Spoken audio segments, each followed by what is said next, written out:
Good evening. Welcome to the Clinton Presidential Center.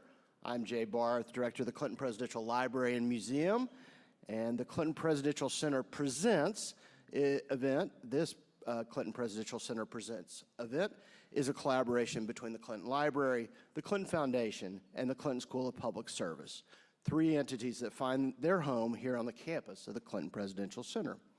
This event is also part of another week-long event taking place across multiple sites. That event commemorates and recognizes the 70th anniversary of the Brown v. Board decision, providing insights on the road to Brown, the decision itself, and its short-term and longer-term implications. The partners in that conference, in addition to the Clinton Presidential Library, are the Little Rock Central High National Historic Site, the Brown versus Board of Education National Historic Park, the Eisenhower Presidential Library and Museum, the United States Commission on Civil Rights, and StoryCorps. In particular, I want to thank Kathleen Pate, the education specialist here at the Clinton Library, for her many months of work on this event, and Denise Persons, our public affairs specialist, whom you'll hear from later, who's also been very important in this event. The goals of the event, of the week-long event, are both to provide insights to the public, but also to provide professional development for teachers to enhance their teaching of this important case and the desegregation era. We have 18 Arkansas teachers spending their week here at the Clinton Center to gain insights and to collaborate on how to best teach this material. Teachers, please raise your hands so we can show our appreciation for your dedication to teaching social studies in Arkansas. This is truly important work, and we thank you all for giving so much of your time that is so precious in the summer. Tomorrow, here at the Clinton Center, down in the Garden View Room on the first floor, starting at 10 a.m., there will be 4 events open to the public. A session highlighting the fascinating story of desegregation in Hoxie, Arkansas. Another noting the impact of the Brown decision on teachers. A third emphasizing the role of federal marshals in enforcing desegregation. And a final event starting at 6 p.m. that includes descendants of parties in 2 vital 19th century Supreme Court cases, the Dred Scott decision and Plessy v. Ferguson. Those descendants are actually deeply engaged in civil rights work today. And we promise that we will get you out in plenty of time to watch a certain presidential debate. On Friday morning, there will be a final virtual-only presentation on the unfinished agenda of Brown v. Board. Tonight, however, we will learn more about 2 desegregation stories that are lesser known, the stories of the Little Rock 6 and the New Orleans 4. For a full understanding of the Brown decision and its aftermath, we need to understand the more nuanced stories of desegregation in all sorts of communities across the region that stories like you'll hear this evening bring to light. I do want to read a letter about our participants this evening from the son of the man who argued the Brown decision. Thurgood Marshall Jr. worked in the Clinton White House in various roles, including assistant to the president and the White House cabinet secretary. And he writes, "This gathering to commemorate the 70th anniversary of the Supreme Court's decision in Brown v. Board of Education is another in a long line of compelling events organized by the Clinton Presidential Center in Little Rock. I find it especially gratifying that this event showcases the story of one of the pivotal moments in our nation's long struggle to live up to the ideals of equality and freedom for all, the battle to desegregate our public schools and give meaning to the fundamental right to a quality education for all Americans, regardless of race or ethnicity. This event showcases the remarkable stories of 3 individuals. Heading to her first grade classroom at McDonough number 19 in New Orleans was not the typical rite of passage for 6-year-old Gail Etienne. Her experience included a protective U.S. Marshals escort and an angry crowd of protesters hurling racist insults and violent comments at her.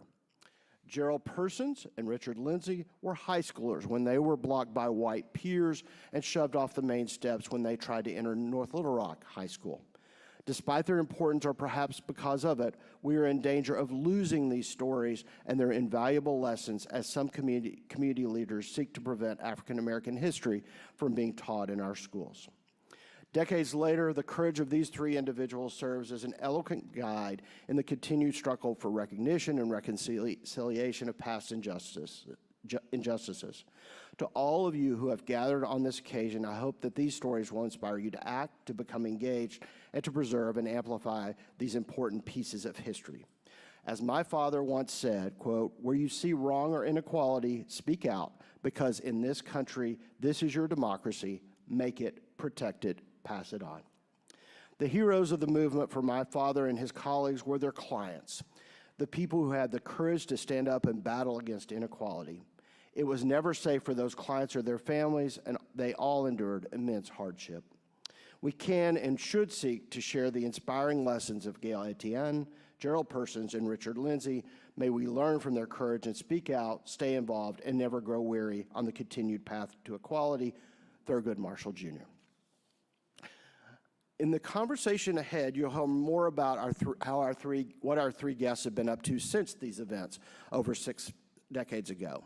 Our moderator is someone who does not need an introduction to many of you. Pamela Smith, Executive Communications Director and Senior Advisor for the Little Rock School District, will moderate the panel. Since April 2012, she has guided internal and external communications, marketing, and public relations efforts at LRSD. Pamela is a 30-plus year communications veteran who's enjoyed a career that spans public relations, radio, television, broadcast, and print. Pamela, I'll let you take it away. Welcome, everyone. Thank you very much, Dr. Barth. Good evening. I cannot begin to tell you how excited and honored I am to be a part of this very timely and important conversation, and that we are able to bring together all under one roof these historic figures for such a time as this and such a conversation as this. As we commemorate and revisit the historic significance of the landmark Brown versus Board of Education decision, we want to take this opportunity to not only reflect, but to learn more about the often overlooked stories of desegregation that unfolded all across the country. Tonight, we will specifically explore the stories of the North Little Rock 6 and the New Orleans 4. We are honored to have guests on the panel who have actually lived these remarkable experiences and are here to talk about them. Who better to share these stories than these courageous individuals themselves? Join us as we delve into their personal journeys, the challenges they faced, and the lasting impact of their brave actions on our society. We're also very grateful to the Clinton Center, the Presidential Center Museum, for hosting this important conversation. Now, many of us know the story of the Little Rock Nine, but just across the river, and just days after the Nine began their historic struggle in 1957, a brave group of 6 students attempted to integrate or desegregate North Little Rock High. And as was the case for that day and time, they were, of course, met with resistance and hostility. 2 of them are with us this evening, Mr. Gerald Persons and Mr. Richard Lindsey.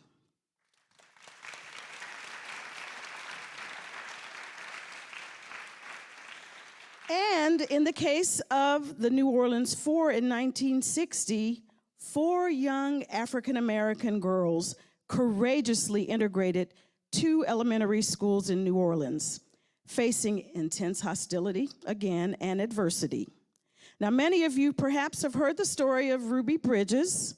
However, little is known about the 3 other little brave souls who were all entering all-white schools at the same time.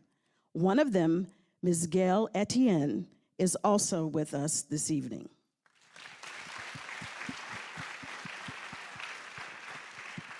And we had the pleasure of visiting briefly before we came out this evening, and I shared that we are standing on the shoulders of giants, and Ms. Etienne said, "Who's the giant?"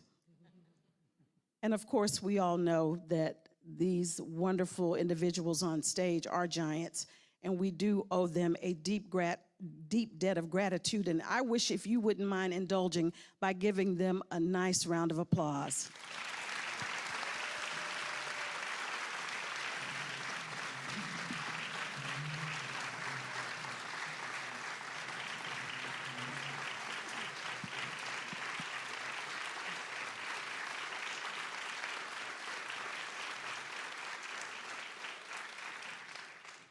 Thank you. We are in for a real treat because it is not often that you have the pleasure of hearing history from the history makers themselves, and that they all have lived experiences that they will share with us this evening. You are in for an insightful conversation.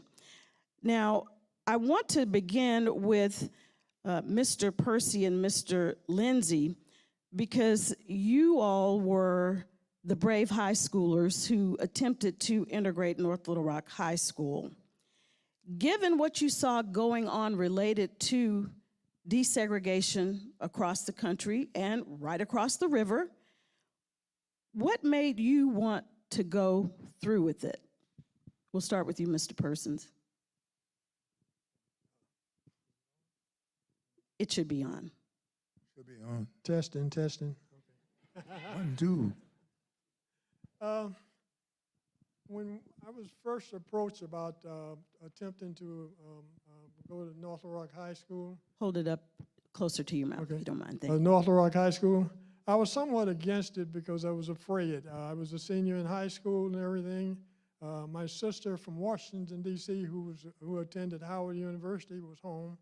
And when the ministers called my house to talk to me and my sister, my mom and dad were out of town at the time, and they asked if we could possibly attempt to go to North Little Rock High School. And my sister insisted, pushed me enough to let me know that it would be a good thing for not only me, but for society. So I eventually agreed to go. So we met on September the 8th, which was a Sunday night and everything. So we were going to attend school the next day. So four black ministers and 2 white ministers agreed to escort us to the school. And so we met the next morning, which was Monday morning, the first day of school, and we marched up to the school. We were only about 5 blocks from the school. We marched up to the school, and we turned to go up the steps and everything, and that's when we encountered resistance.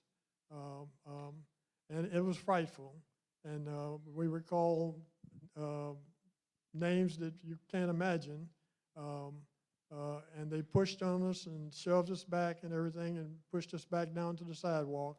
And then the superintendent of the school came out, wanted to escort us back up the steps, but the crowd wanted to make sure that we didn't get in there any kind of way. So they stopped him from trying to go, and he threatened for suspensions for some of the students, if they didn't get out of the way. But they eventually didn't get out of the way, and so the superintendent told us that, look, this doesn't look like this is going to happen now. So he wanted us to meet at the superintendent's office a few blocks away from the school, where we discussed not going there and going back to the all-black school, Jones High School, in the east end of North Little Rock. Now I want to back up just a second here, because North Little Rock High School was in the Military Heights. And the Military Heights, and I know you can't see this from here, but the Military Heights was an area like this. North Little Rock High was right on the corner. So it bordered Main Street, it bordered 22nd Street, Railroad Avenue, which is now I think is called Percy Mason, and what else we have here? Main Street, 2nd Street, yeah. Anyway, that was the Military Heights. Now, the Military Heights was a black area, all black. The school was in the Military Heights. It was a part of the neighborhood, right on the corner of the school. And so when we got ready to go to school, we had to go to 22nd and Main, because that's the main street. We'd catch a bus and take the bus to downtown North Little Rock, transfer to another bus to take us to Jones High School. Either that or you had to walk, or you had to ride a bicycle or something. It was approximately 2.5 to 3 miles. So we had to walk in the rain, sleet, and snow. But the point I'm trying to get to is that it was right at the corner of the all-white school that we had to bypass, we had to go past to even get to Jones High School, you know. And of course, throughout the years, there were occasionally taunts from the white students as we went by, because they were gathered outside. A number of them were gathered outside to taunt us as we went by. But this didn't necessarily happen every day, but every now and then, you know. So that's basically what happened to me, to my group. Well, I, and I'm sure everyone in the room appreciates your recalling that story, and it just strikes me that your sister helped make that decision for such what would be an impossible, seem to be, task for you to integrate or desegregate a school while your parents were out of town. That's just absolutely stunning to me. But I guess that's the power of a big sister. So, Mr. Lindsey, if you don't mind, can you briefly share if you felt your experience was a bit different from Mr. Person's? I guess this is on, is it? Yeah. Mm-hmm. Okay. My experience is a little bit different. The day before we were supposed to do this, the night before, I was at home with my aunt, and we were sitting and talking and watching television. She get a phone call, and this person on the phone asked her if I would be available to go somewhere in the morning. I had no idea what she was sitting over there with me, and we were talking, and I could hear her on the phone just as good, and all of a sudden she said, "Oh yeah, he can do it." And all of a sudden, I wanted to know what they were talking about. She gets off the phone, and she asked me, "What you wearing tomorrow?" And I said, "I just bought these brand new jeans. This is the first day of school. I got new jeans and new tennis. I'm ready." But so she said, "Well, don't wear them tennis. Wear your Sunday shoes. And go over to Harold Jean and them house in the morning by 8 o'clock. So I didn't even think about it. I didn't know what she was talking about, and I didn't really care because she told me I was going, and that was good enough. So I got up and the next morning, and I got dressed, and I got ready. And by this time, she had already gone to work. My uncle, he go to work at 6 o'clock in the morning, so I fixed my own breakfast and stuff every morning, so I had no problem doing that.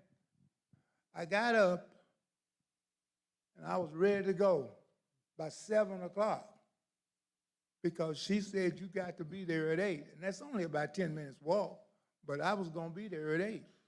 And I made it. I mean, it was a good walk, and I had a good time walking. I always walk. But to Harold Jean them house is only about 7 or 8 blocks, so that was an easy run. Well, I get to the corner, and I look down to Harold, which is about a half a block down the street, and there are these Cadillacs, black Cadillacs sitting in front of his house. I used to call them preacher cars because that's the only people who had them in our neighborhood was preachers. But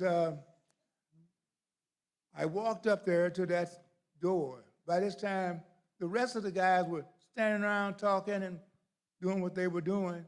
And finally, I talked to them for a minute. And Mrs. Smith came out and told us to come on inside and sit down. They had something to tell us. So we went inside. Everybody there knew what they were doing but me.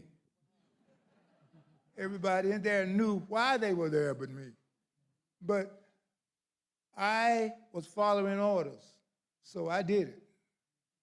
I listened to them. They told us what we were going to do, And then they took us outside and said, we're going to walk up them streets, going to walk straight up that hill to Northern Rock High School.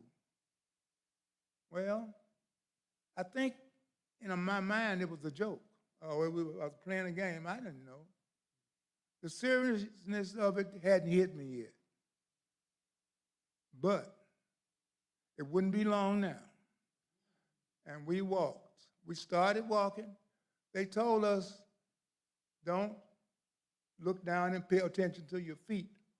Keep your eyes straight ahead so you can see where you're going, and you don't want to walk over nobody else. We lined up just as nice, 2s and 3s, and started walking. Now, but to get up that hill on 22nd Street, it's just not much of a hill, but what it does, if you ain't careful, you'll trip.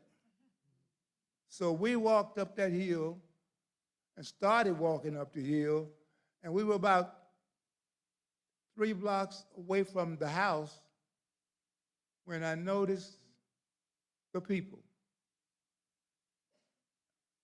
And by this time, I was talking to the guy next to me who was walking, and he was telling me, oh, all we're going to do is walk up this street, and then we're going to walk back. I said, okay, works for me. I got to be at school at about 9 anyway, so I'll be all right. And it worked. I mean, we were walking, and we weren't talking very much. All of us seemed to be, all of a sudden, we got silent, and we were just walking up the hill, walking up the hill. And all the while we were walking, people were walking down toward us, and they were all white people. We got about a block from the school, and that's when the name calling started. And that's when I guess I knew what was happening. The person I was walking with, I asked him something, and he said, I guess we're going to go into this school today. We're going to change schools. Okay, I guess but I, like Gerald, I wanted to go back to Jones. Jones was like a haven. It was easy to get to, and I knew everybody. And the lady in the guidance office had told me at Jones that next year we're going to have a drama class, and you can learn how to act and do stuff like that. So, but you got to be here on the first day of school to do this because they're almost full. And I had to sign up on the first day. But right now, I was walking up this street with these people yelling at me and calling me names, and I didn't think about nothing, I guess, but watching where I was walking and watching what I was doing. Well, we appreciate your sharing that, and we'll get back to more of your story. I'm sorry. No.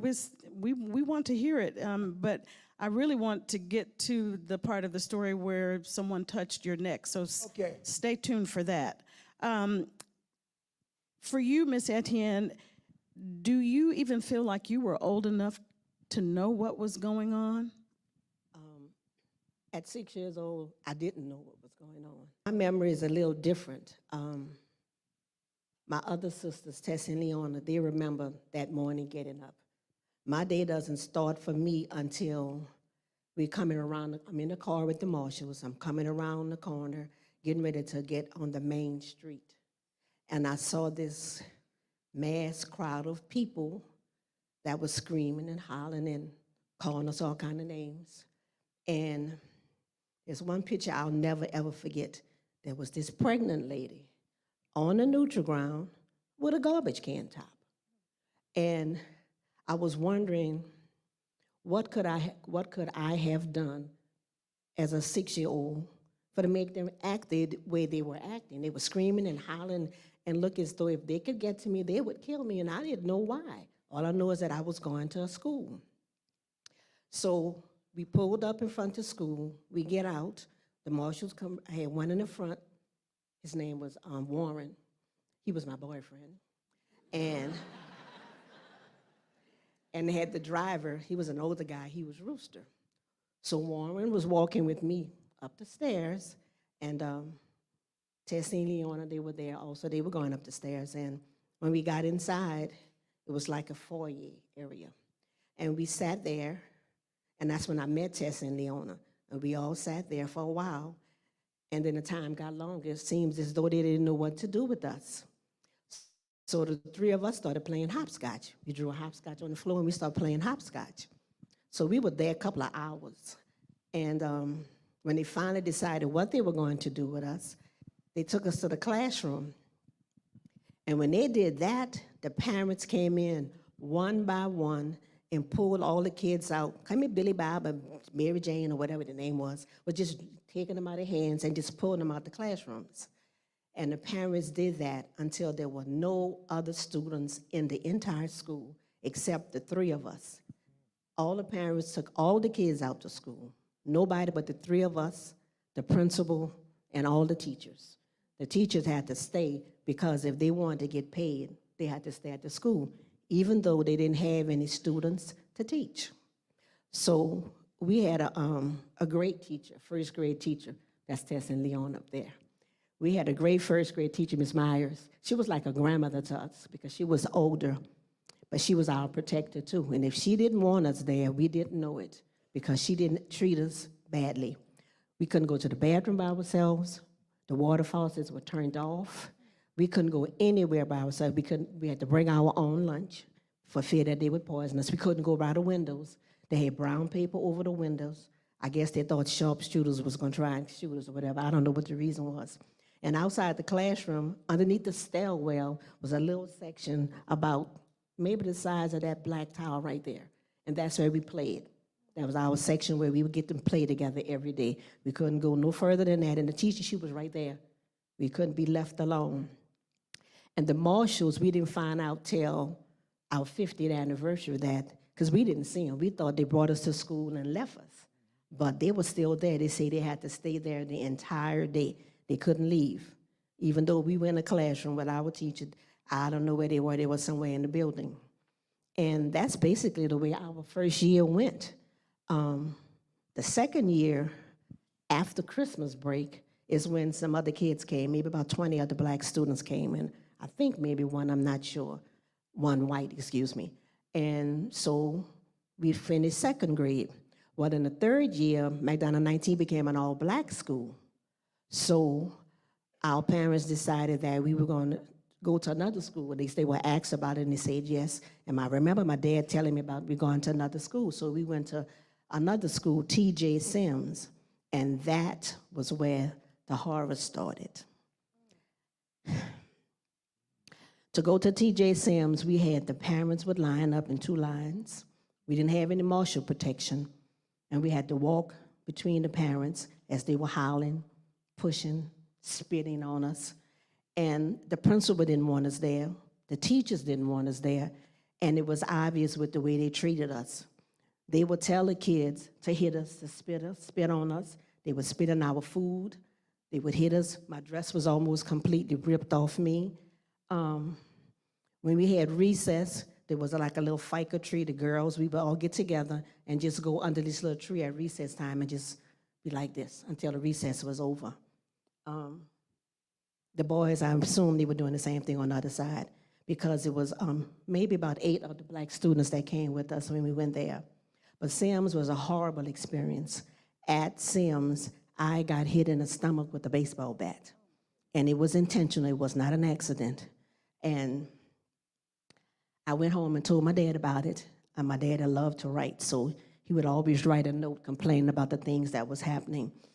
And surprisingly, they found one of my daddy's notes in the Amistad at Tulane. They had one of his original letters. The principal didn't want us there, the teachers didn't want us there. We had one particular teacher, she would take in baked goodies. I mean, it might seem small, but she would come in the classroom and pass by us and do this so we can get a whiff of it. And then go bring it to her white students. You know, and it might sound minor, but we were children. We wanted some of the cakes, the cookies, or whatever it was she had did. And she would do that all the time. She just was a mean teacher. She didn't want us there, and she let it be known. Wow, what horrific experiences. And ladies and gentlemen, by the way, there are some photos that are going to be shown on the screen periodically as we're having this conversation. The sun is in my eye a bit, so I'll try to refer to them as much as I can, but you can check out the screen periodically as we're having this conversation. So you talk about that kind of fear for all of you. What does that do to your psyche, particularly as a young child? Well, I was a nervous wreck. I had to, I went to the doctor, and I had to take some medicine because I was a nervous wreck. And that was because of the way they treated us, and I didn't know what to expect from day to day. You know, and today I'm not crazy about crowds of people. It depends upon what type of crowd it is, but I don't like big gatherings. I don't like crowds of people. And I'm doing good today, y'all. I got to let y'all know, because normally I'm crying when I'm telling this story. Oh, we're glad to hear that. I'm trying to be strong. It's hard, but I'm trying to be strong, and it just was an experience I will never, ever forget. And that's not a way to treat little kids. We were 8 by the time we got to Sims.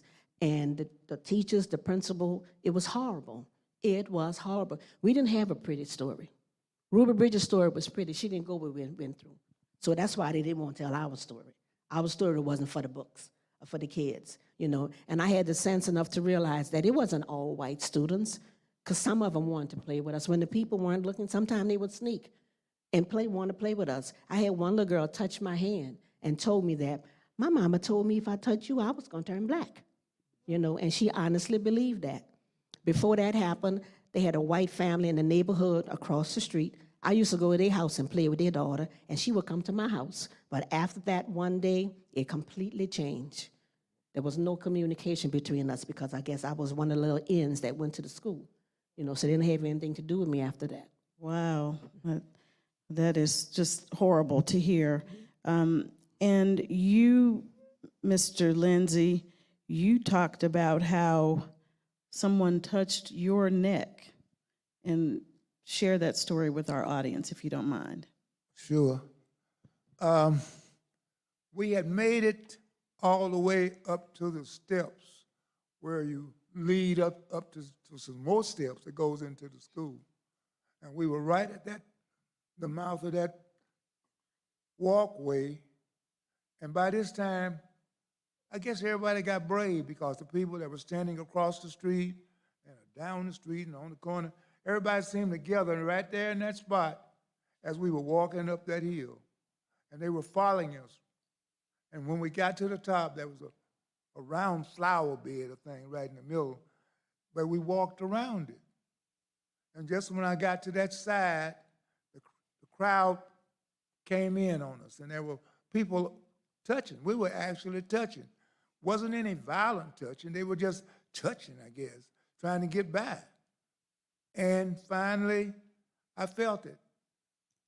Somebody put their hand on my neck, and they just touched it barely, and I didn't look around.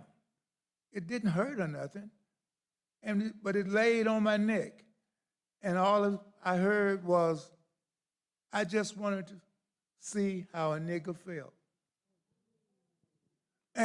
But it wasn't violent. It didn't feel like they were trying to hurt me or anything. I guess they just wanted to feel.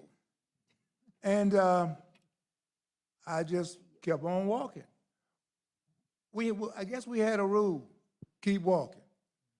Well, is this photo of you? Right, that's me right there. And that's when we were making that. We just got up them steps, and we were walking toward the main steps now. And wow, we gotta get these pictures. What goes through your mind when you see these pictures? Oh, wow. Everything goes through your mind, I guess. I see people, but mostly I hear.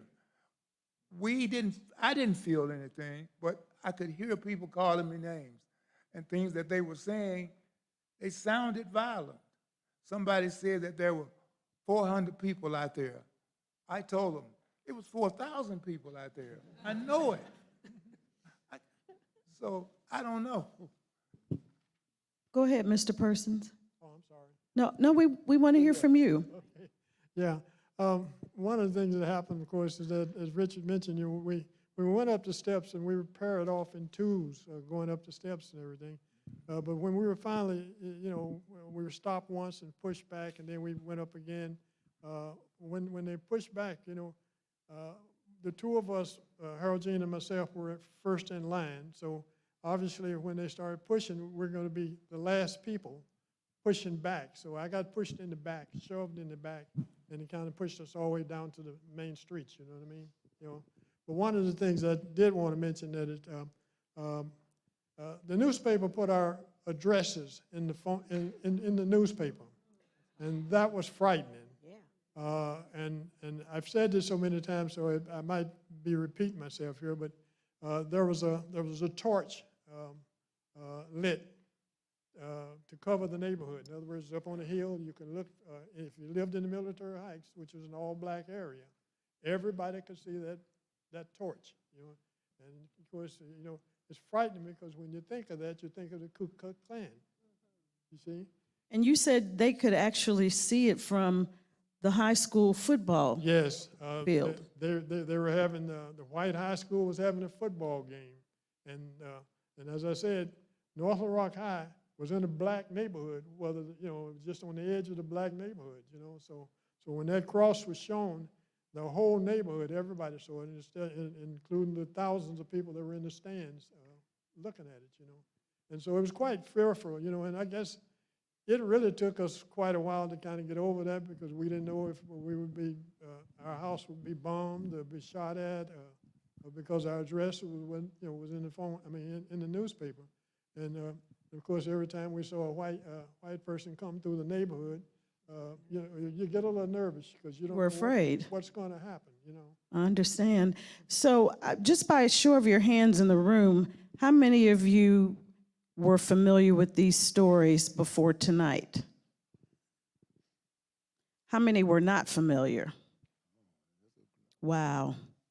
That shows you that these are untold stories that were real, that happened, that impacted real families, real young people, and that you are here to tell us about them, and that you have weathered the storms all of these years. We are truly, truly grateful. Ms. Pam, I have a story. Go right I ahead. just remembered, sitting up here, it reminds me of when Tess and Leon and I get together, the three of us talk, and it triggers memories of things you forgot. And when he said about the cross, it reminded me that one night, because we had the police was outside our house, there was an empty lot, and they were shining the lights on our houses, watching who was passing or whatever. So one night, my dad went outside, and then my mama went outside, and so I followed them. And I was standing, like leaning around the side of my daddy, trying to see what was going on, because it was my mom, my daddy, and then me peeping. Well, they had this black car in front of our door, and the police had came, and they stopped the driver. I don't know if he stopped on his own or they stopped him, but when I got out there, the police was there, and they had this white guy, and they took him to the back of the car, and they opened up his trunk, or made him open up the trunk, or whatever, it got open. And inside the trunk, they took out this gun. To me, at 6 years old, however old I was, it looked like it was about that long. I don't know how long it was, but it was a rifle, shotgun or whatever. And they took the gun, they took the man, they put him in handcuffs, and they took him away. I guess a police officer, somebody took the call, but they took him to the police car and took him away. And I don't know what happened. I don't know if they told my dad, and my dad just didn't tell me. I don't know what happened, but I remember that happened. And that's the only thing I can remember other than getting dead birds or whatever in the mail. Some of our mail, our mail went through the NAACP, but some of it got skipped, And then I had one more experience when I went to high school. I went to high school, and it was a predominantly white school. And Leon and I were at that school, and one of the white guys went home, one of the white students rather, went home and got a gun, came back to the school, and shot one of our classmates in the neck. I never forget his name, was Jules Mild. He shot him in the neck. And so he took and left and went home, and we didn't know it, but his parents took and put him on the first plane leaving, and he left town. So the black guys got together that day, and they were gonna do their best they can to retaliate. So they told us girls, don't y'all come to school tomorrow, y'all stay home. But you know, us being little nosy little girls, we wanted to know what was going on. So we said, we coming to school because we want to see, not knowing how bad it would be. So when I got to school and I'm opening up the cafeteria door, I had to duck because a chair was coming across my head. They had the teachers and they fighting with the students. The police were coming down the street. We were like 2 blocks from the police station. They were coming down, and they were coming in the cafeteria on horseback. That's how bad it was. The police was on horseback, the teachers was fighting, the students were fighting, and then that's where the locker room was too. In the cafeteria, you have your lockers. And it was crazy that day. And then one day I was catching the bus home from school, and they had a lady, an elder lady said, the police is always at that school. You know, because it was always having fights and everything, and with the blacks and the whites. That was an experience going to that school also. There are things that happened to me during that time, to all 3 of us really, that I will never, ever forget. And I don't wish that experience on anybody, because it was not a good story. It wasn't a good experience. But I'm glad that I did it. You know, my dad was asked, Mr. Etienne, if you had to make that decision again, knowing what was going to happen to your child, because he didn't know in advance. And would you still make that decision? And my dad said, yes, I would, because it was something that needed to be done, and I pay my taxes just like everybody else. You know, my daughter was going to a school where they had the books with the pages missing or torn out, you know, old dilapidated, big school. The elementary school I was at, my dad went there. You know, that's how old the school was. And he said, I pay my taxes, and she was entitled to go to whatever school she wanted or I wanted to send her to. So, you know, then we've been asked the question, you know, if we would do it again, and all 3 of us said, yes, we'd go through it again, because it needed to be done. Leona said we were the chosen ones. Absolutely. Absolutely. I was watching a video where one gentleman said that in the 50s, they were getting hand-me-down books from the 30s. So can you imagine trying to learn and be in a contemporaneous time for that period with 20-year-old books? Absolutely amazing. So what was going on at home while this was happening? What was the feeling in your household while these things were happening? We want to start with you, Mr. Persons. Well, as I said earlier, when we attempted to go up there, my mom and dad wasn't in town. You know, so, But after. so after. But after. When they got back home and everything, they were a little nervous about what might happen, because, you know, prejudice and hatred and everything was taking place, and we didn't know what was going to happen. As I said before, whites would drive through the neighborhood, and for some reason, you know, blacks just didn't fight back, you know, as they should have. You know what I mean? So it was fearful, and I think it took probably about 4 to 6 months for we finally started feeling somewhat comfortable. You know. Well, in some instances, parents lost jobs as their students were trying to desegregate schools. Did that happen to either of your families or any of your families? In my case, my dad had indicated that he didn't lose his job, but they just treated him different. And it took a while for that to die down. Mr. Lindsey? My aunt, she worked in households on Park Hill, and my uncle, he worked at the hospital. I'm sorry, can you put the microphone up a little closer? Thank you. He worked at the Missouri Civic Hospital, and he also worked at Mirren Hotel Garage. So he was very seldom home. He only was home 2 or 3 hours a day. And they both had the kind of jobs that you don't lose that easy, if you know what I mean. And no, there were no jobs lost in my household. What about for you, Miss Etienne? Well, my dad and Tessie's dad work at the post office. And one day my dad said that at the time clock, they noticed a note up there, and it said that they knew that one of the in girls' daddy worked at the post office, and they wanted to know. I guess they knew that it was two, and they wanted to know the name of the girl's daddy, and they wanted somebody to tell them that. And these were the white guys standing like on one side, and my daddy said the black guys were standing on the other side, but behind them. And see the guy took and whispered in his ear, "We got your back, H," because they call my daddy H. "We got your back, don't worry about it." So they didn't lose their jobs, but they had to worry about if the people, when they find out if there'll be any retaliation or anything to them. Well, you have such powerful stories. Why do you feel that we are just now hearing about them? Well, as we mentioned earlier, Central High School over in Little Rock got all the publicity, and it kind of just drowned us out altogether. There wasn't much in the papers about us after the incident. And Central High was blown up in the papers and the news, on TV and the news and across the country and everywhere. And so it's a lot of people, even my age, wasn't really aware of what we had done. And even to this day, when my kids were in high school and everything, I would mention that we attempted to enter North Little Rock High, and they can't imagine why we couldn't. And anytime I start talking about it, and they say, "Here's Dad talking about that stuff again." You know what I mean? So they appeared to not have any interest, but now that they're grown, they understand what took place at that time, and they are now telling other people about what happened to their dad.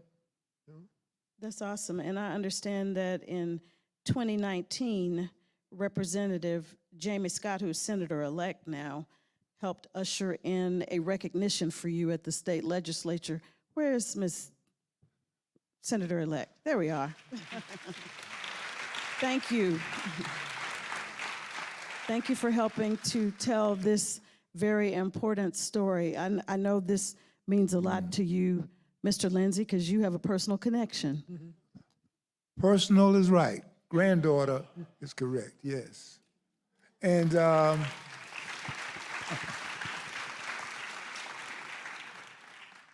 was invited to the Capitol and sit and listen to all the speeches, and they honored me. So, yes, I got a lot of connections to there. A long overdue recognition. Ms. Etienne. As far as our stories not being told, I don't know if it's the main reason, but one of the reasons is because we didn't have a pretty story, and they didn't want to show how their young white children were treating us, and that's, I think, is one of the reasons why ours didn't get as popular. And then also, when we would try to talk about it, or when anniversaries would come up, whatever, and it would be on the news, my cousin was at work and someone said, "Oh, they talking about that again." They didn't want to hear about it. And if you talk to somebody and tell them what you did, I had a friend of mine tell me, "Well, I did the same thing." I said, "Well, what grade were you in?" And they were in high school. It was in the 70s. We said, we talking about a different time. So it was for a lot of different reasons. People didn't want to hear it, and a lot of people had forgotten. And most of the older people from back then, they've gone on to glory, and they know the whole story, but there are people in the neighborhoods that still want to support us, and they understand what we have gone through. Well, that is why it is so important for us to continue to have these kinds of conversations. And thankfully, you have some young blood, if you will, who is helping to share your story. If you want to talk a bit more about that, she's a special guest in the audience as well. My friend, first of all, my adopted niece, my director, my producer, she came and revived us from the dead. It's like we were dead.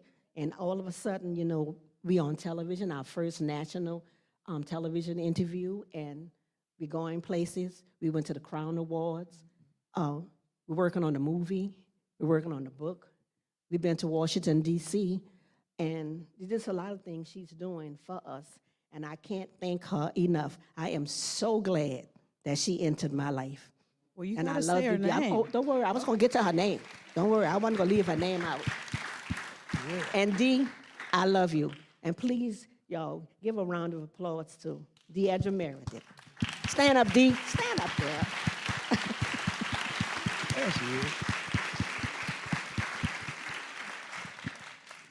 So we have a lot of policy decisions governing zoning, education, and race. And many believe that our public school systems today are just as segregated. What are your thoughts about that? Well, white flight. When blacks go there, white flight. You can take Central High School as an example, you know. They integrated Central High School. Now it's predominantly black. So that, I think, is, you know, that's what's happening no matter where you go, particularly down south, you know. Before I answer that question, there's one more thing I forgot to say.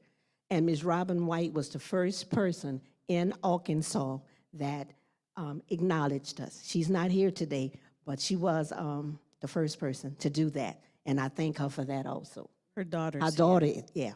Miss Vicki And her Hatter, who's on the granddaughter. Board of they're here. Education. Yeah. That's the granddaughter, yeah. But as far as that, I agree with the white flight. It seems as though they just don't want to be in school together.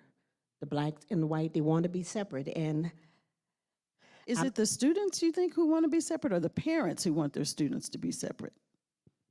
I think it's both, but it's probably more the parents, but I do think it's both, you know, and you have some kids that,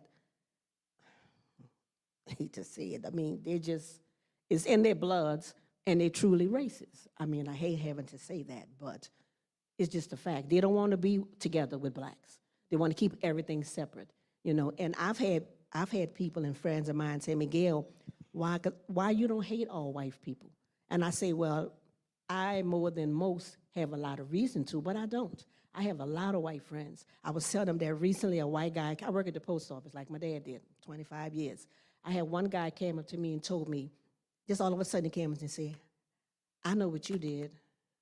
And I looked at him and said, what I did? He said, I know who you are. And I said, oh. You know, I wondered what's going on. And then so I said, well, what? You one of those little girls. I said, oh, yeah, I am. He said, and I've been wanting to say something to you, but I didn't know how you would react. I didn't want you to be overwhelmed. I didn't know how you felt about me as a white person coming up to you. And I told him, I say, I have no problem with that. I say, I'm so excited that you did. And whenever you see me, you could say anything you want to me. And I took and I gave him a big hug. And every time he sees me now, he says, hey, Gail. You know, so that's what's going on. And like I said, I have a lot of reason to dislike some white folks, but I definitely don't dislike them all. But not all. Not all. Mr. Lindsey, what about for you? As far as white flight is concerned, I'm sure it's there. And I see a lot of it, but to think back to what happened in 1957 and to what's happening now, I still believe that we've come a long way, guys. And a whole long way. Feelings have changed. And there are friends that I have made lately that I never would have made in 1957. So I'm, in a way, I think I'm happy, but they say we haven't gotten as far as we should get for now. But It's like we're going backwards. Yeah, it's like we're going backwards. Well, that is definitely a scary prospect, isn't it?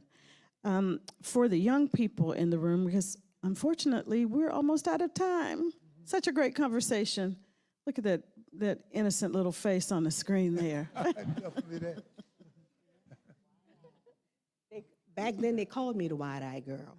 That's what they said, the wide-eyed girl. Beautiful, beautiful young girls. But for the young people who are in the room this evening, because a lot of times, as you already heard Mr. Persons allude, young people don't want to hear that story.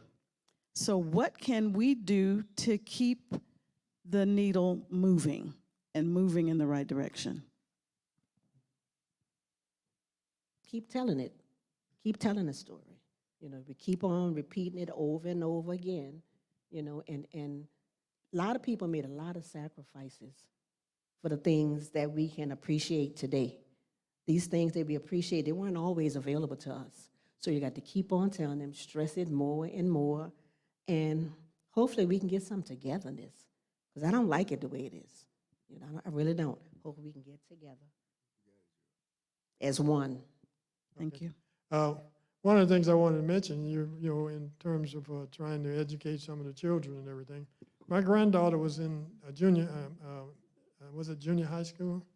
And it was Black History Month, and they wanted to talk about some hero, a black hero, and she chose me to talk about, and she made an A. As she should have. And I was looking,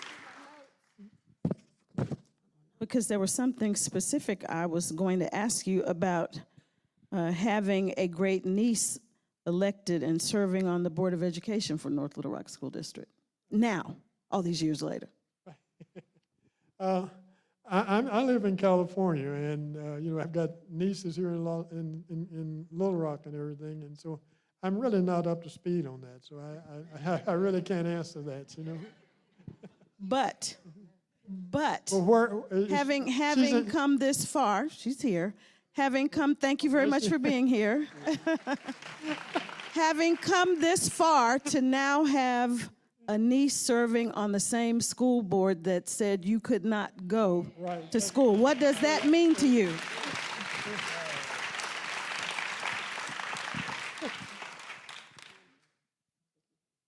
What does that mean to you to have a niece now serving on the school board? I'm very proud of that. You know, maybe things would change quicker. Well, she probably says so as well. Right. I have one more thing I'd like to say, almost forgot. The school that we went to in 1960, Leona, which is one of the three of us, she now owns the school. And the name of the school has been changed to the Tate Etienne Prevost Interpretive Center. And a little known fact to me, okay, oh, there we are. We're looking at a groundbreaking of that center. That's wonderful. A little known fact to me was that this was named in honor, the school originally named in honor of someone who owned slaves. Is that not incredible? How we have come full circle on this moment. So, Mr. Lindsey, what would you like to add? So far, you guys have covered everything. Believe me, y'all have covered everything. But for young people, what would you like to see continue in terms of the work that needs to be done? I've had 2 boys and 4 grandkids who graduated from North Little Rock schools, the same school that I tried to attend years ago.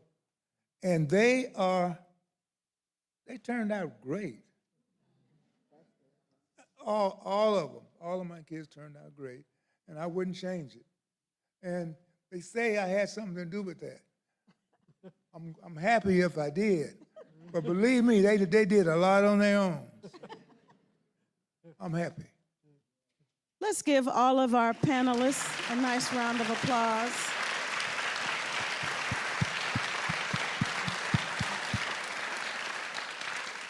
And I'm praying that you all are hopeful. I didn't get a chance to ask you that, but unfortunately we are out of time. We probably could be talking for another hour or two. As we conclude this enlightening panel discussion, let us remember the courage and the resilience of these brave individuals who paved the way for a more equitable education system. Their stories remind us that progress often comes from the brave actions of a few. As we continue to fight for justice and equality in education, let us be inspired by these brave individuals, but also by the words of Nelson Mandela, who said, Education is the most powerful weapon which you can use to change the world. Thank you for joining us for this important discussion tonight, and may we carry these stories forward. Thank you. Thank you, thank you, thank you.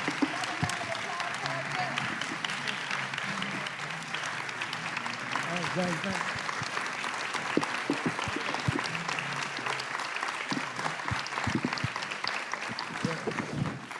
We're going to ask Ms. Denise Persons, who is the Director of Public Affairs for the Clinton Presidential Museum and Library, to have some final comments.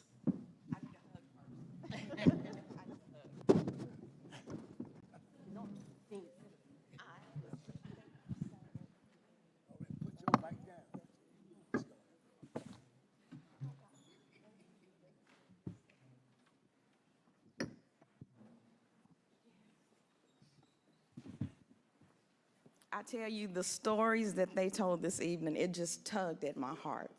And I was just compelled to give them a hug. They were so outstanding this evening. Y'all give them another round of applause, please. Again, my name is Denise Persons. I'm the Public Affairs Specialist here at the Clinton Library. And I am very, very, very proud to say that my Uncle Gerald is one of these unsung heroes. Thank you, Uncle Gerald. Were we not privileged to hear from them the firsthand experience of these heroic persons? You know, I consider them even bigger heroes tonight because they shared. They went back in time to allow us to feel what they felt during that time period. They are so heroic in their efforts then and even now. I feel like we barely scratched the surface of those events that happened during that time. Pam had already touched on it, but I do want to acknowledge my cousin again, Angela Persons. It is ironic, the timing of this program, that she is actually sitting on the North Little Rock School District Board. And Angela, it's your second term, isn't it? Wave your hand again, cousin. I am so proud of you. And then also the president of the North Little Rock School District is here, Dr. Paluski. We thank you for being here as well. Thank you. They're doing great work over on the north side, and they're to be applauded for that as well. And then also Mr. Kerry Bradburn is here. Kerry, would you raise your hand, or would you stand for us, please? Kerry is the North Little Rock historian, and he has refused to let this story not be recorded and for it not to be lost. So we owe him a debt of gratitude for making sure that others know about the North Little Rock 6. On behalf of the Clinton Library Director, Dr. Jay Barth, Education Specialist Kathleen Pate, the Clinton Presidential Center, and myself, we would like to thank our panelists, Gail, Etienne, Richard, Lindsey. Richard, I said I wasn't gonna say this, but how many people out here remember Lindsey's barbecue? That's the man right there, Lindsey's barbecue, in case you guys did not know that. And then my Uncle Gerald and our wonderful moderator. You were the first person that we thought about handling this presentation for us, and you did an outstanding job. We applaud you for that. Absolutely. And then also we want to thank our audience, both in attendance and virtually, for attending. Tomorrow you can hear lesser known stories and take advantage of other educational opportunities. Visit our website at clintonlibrary.gov for more information. Well, this concludes our program for the evening. I wish I could say everybody get up and let's head over to Lindsey's barbecue for some great barbecue, but I can't do that. But Lindsey's Hospitality House is still here, and there's a taste of that barbecue still on the north side. So again, Lost Stories of Desegregation, the North Little Rock 6, and the New Orleans 4, we salute you on this evening. We'll see you at our next event. Stay safe, everyone.